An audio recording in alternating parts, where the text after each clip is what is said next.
We are not going to be giving out grants to anonymous people, to anonymous groups. We must know that the money is paid as fees. Kopogore gi manya korom ga juanga benda nyisi nyaloronwa ote kukalela magwa magote machuoka rede ka uchiel nono mbui mar YouTube bendi do achiel kachiel abro bedo kasomo ote makamago kapok atieko chenro. Kata kamano kopogore gi mano kaluore kod kwan mamedore mar obila mabendo osebdo ka kaongi magi giwuona kaluore gi dangni mar paro.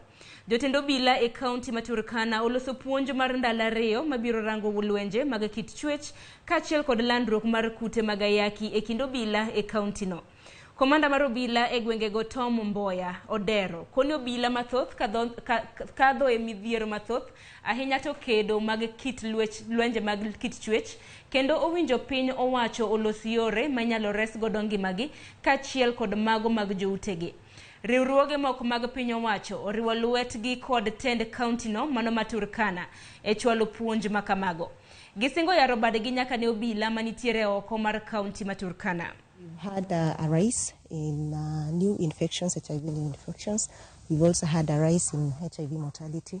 And this one informs us that we need to check on what we've not been able to do because this has been seen from the year 2022. Where we want to make HIV everyone's business. And by bringing on board the National Police Service among other stakeholders, we have various dialogues both with communities as well as the National Police Service being the first responders to most of the things that we engage, and HIV being having an arm of structural interventions.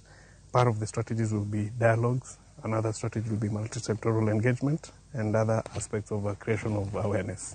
This program is not just for Turkana. We have had it in coordination with our headquarters in various other counties within the Rift Valley. For today, we have a focus on the commanders, that is from the county commander, station commander, up to that level, so that they are able to, in their own way, at their own levels, to cascade it down.